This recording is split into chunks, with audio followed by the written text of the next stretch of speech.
Hello, everybody. My name is Arjun Dev Arora, and I am the founder and managing partner of Valence Advisory. We support funds and founders and help them accelerate their efforts with people, strategy, and capital. And now off to John. Hello, it's John Lowe here. I'm the co-founder and advisor at Valence Advisory. I'm the lead on leadership coaching and communications facilitation. And enough about us. Today's wonderful guest, I was going to say needs no introduction, is Pejman Nozad. He's working on his current rendition of what he's doing is Pear.VC, but he's got a rich background, professional background in history, and we're excited to dig in. So Pejman, welcome to the show. Would love if you could introduce yourself and tell us a bit about what you're working on now. Well, thank you, John, Arjun. Thank you so much. It's just so excited to be here. I really admire your work, both of you and your mission of helping, especially the entrepreneurs community in tech. I am the founding managing partner of Pear Ventures. We are a 7 years old early stage tech firm here in Silicon Valley. We aspire to be the best partner for entrepreneurs, taking them from 0 to 1 journey. Our firm is investing out of the third fund. In our portfolio now includes companies like Guardant Health, which went public, Doordash, Gusto, Branch, and many others. So our aspiration is just helping founders solving real problem in a big market and staying a truthful partner throughout the journey. Our investment team has started and sold 8 companies to Instacart, Dropbox, Facebook, Cisco. So you have to look at our team as a bunch of entrepreneurs happen to have a checkbook. Wow, excellent. Really well described. And so, Pejman, how did you stumble into this dream career of yours as a investor and as a helping hand for entrepreneurs building great things? Well, I think my path to be a venture capitalist, even investor, is just a very unusual path. You know, I came to US in 1992 straight from Iran. I didn't speak one word English and I had only $700. So my first job was working in a car wash. My English improved and I ended up getting a job at the rug gallery in downtown Palo Alto, and I became a really good rug salesman in Palo Alto. And if you want to sell Persian carpets, you go to people's home and you spend a lot of time with them. And, you know, after a few years, I noticed all of my customers are CEOs and venture capitalists and lawyers and bankers in tech. And, you know, I thought I want to be one of them. So I switched mine and started to ask a lot of questions. And, you know, I was very lucky to have access to people. Normally people cannot see them, founders of a multi-billion-dollar companies, but I was hanging out with them and their families and Sunday barbecue at their home while selling carpet. So I got this really an access to an amazing group of people, and I teamed up with the owners of the gallery, and we started our own entity to invest in early stage startups. So I think we started to make a lot of mistakes, but you know, slowly we got to know, and we do a lot of networking events at the time. This is late 90s, early 2000, that none of the things you see today was available. So getting 100 entrepreneurs in a rug gallery showroom plus top tier VCs was kind of unusual, and people really liked it. So a lot of connection was made. And, you know, I knew I wanted to play in NBA, but I knew I can't be LeBron James, but I can be the best agents the league has ever seen. So I knew my strength and was that. But, you know, after now 20 years, I learned a lot. Anyway, fast forward, I went to be the first investor in Dropbox, Gusto, and many others. And in 2009 and 10, I felt as an angel investor, there's a lack of an institution to help founders on ground zero. And I thought, given my network and know-how, I can build an institution to serve founders early stage. So I reached out to my current partner, Mar Hershenson, who I was very lucky to invest in her second company. And it took me 4 years to convince her. So we ended up teaming up and work out of Coupa Cafe in downtown Palo Alto in 2013. And it was very clear that this is a very good team. We respect each other. We want to build something really extraordinary. And we raised our first fund in 2013, which was a $50 million fund. Second one was 75. And now our third fund is 160 million. Mara and I were kind of yin and yang. I'm a college dropout. She's a Stanford PhD. with multiple patents. You started 3 companies. I never started a tech company, but many things in common. So that's the story of me. When you look at back, then I don't have the usual path to be an investor, but I feel very lucky and very grateful to be part of this community, and the most having the opportunity to work with like amazing entrepreneurs who are really determined to build something out of nothing. Well, thank you. Thanks for sharing that. And Pejman, looking back at a career that spans well over a decade in the tech space, what are some of the memorable highlights along the way that stand out to you if you look back now? Well, it's always the company you missed.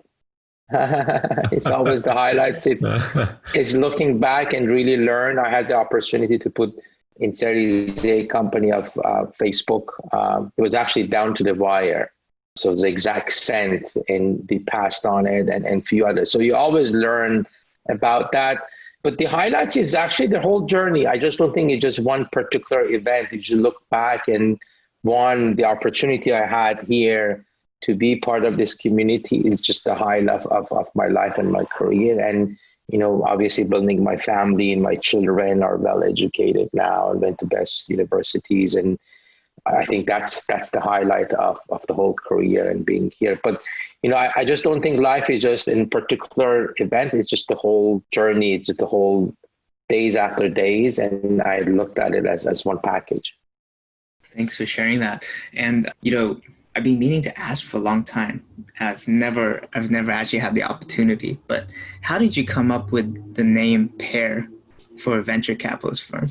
When we started the symbol? Yeah. Sure. When we started the firm, Mar, my partner said, everybody knows you in the Valley. So let's put your name and obviously her name, first name. So people quickly know it's you. So we started the firm, actually it was Pejman Mar Ventures.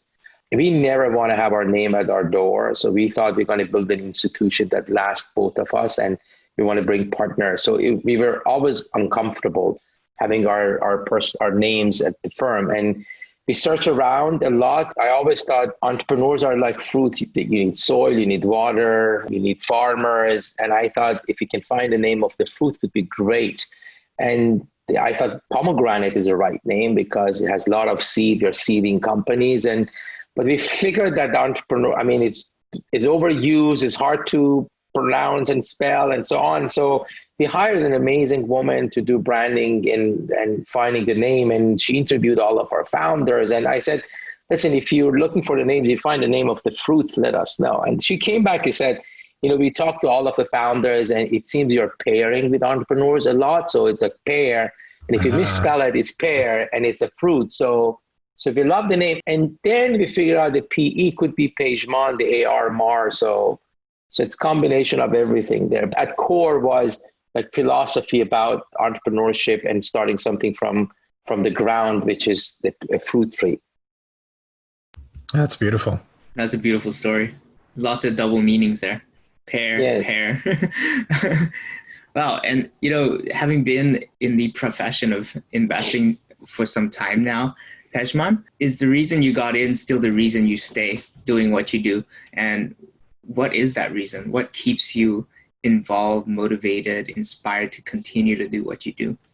Well, obviously, it's no doubt I'm inspired by entrepreneurs, people who are walking through the wall to make things happen, building a product that people use and love. And once you're successful, meaning you have built a company that creates a lot of jobs and wealth, it's just astonishing to see 2 people in the garage and like Dropbox, and then all the way to be a public company. And to me it just nothing replaces that journey. And just being in a small part of it, it's just really inspiring. So I think helping entrepreneurs achieving the dreams, and more importantly, creating jobs, and it's just the most beautiful thing in the world you can do. Thanks. And, in light of recent mass events, COVID and all that, we get to see extreme challenges, but extreme opportunities arise. And what are some of the amazing things you've seen in the entrepreneur community in the past 4 or 5 months that really reinforces that spirit of entrepreneurship? Yeah, first of all, I think we as a tech community, we should be very grateful that we can still run our business over video calls and phone calls. I think many industries are suffering. So I think we shouldn't forget that sitting here and communicating with your team and building a product is just an amazing things that we have. But obviously, I always think real entrepreneurs, no matter what the condition is out there, the stock market, who's the president, what's going on in the world, are eagerly after solving a real problem. And, even the last few months, we invested in few companies that we never met the founder. And I think obviously we spend a lot of time to get to know them and understand why they're doing it. But really good entrepreneurs, they're always looking for opportunity to solve a real problem in the big market, and that hasn't changed. I think one of the challenges is just how do you manage your team? How do you inspire them? How do you keep them motivated? And good entrepreneurs always find a way to do it, especially if the team size is pretty big. But I tell you, this COVID thing is kind of a test of character for everyone. How do you survive? How do you cope with it? It tells who you are. Yeah, well said. And, migrating to a pretty much fully remote environment, what was that like for you and the Pear team to go to an environment where you have to kind of get to conviction on investment opportunities virtually? Yeah, well, at the beginning, we didn't know. I think we didn't know how long it is, but we knew the safety and the health of for our team and our entrepreneurs is important. So we started to really communicate with the entire Pear portfolio first, and we gave them all the resources they need to really navigate through these difficult times. And then we stepped back and said, we can't stop our business. So one of the things we do, as you know, we have this summer accelerator, which we select 10 to 15 companies. Majority are graduates from university. So we did interview over 900, actually exactly 932 teams. And we selected 13 of them to join our Pear accelerator. So we have been very, very busy, and that kept our team going. And I tell you, our team has stepped out. Everybody did twice work to just keep the energy going. I feel that Pear has never been busier. We actually hired 3 interns. We hired the VP of operations. We added 2 visiting partners. So business as usual. And it is a time for us to build a lot of resources that we have more time to do it now. So we are building a more infrastructure inside Pear and how to help our entrepreneurs. We, as you know, in 2019, we did 102 events. And this year we took all of it online. So we had a lot of webinars, we had pitch nights, and all of it is online available. We recorded it. So I think you can always be creative, even in difficult times, and use it as an opportunity to come out stronger. And that's what we're doing.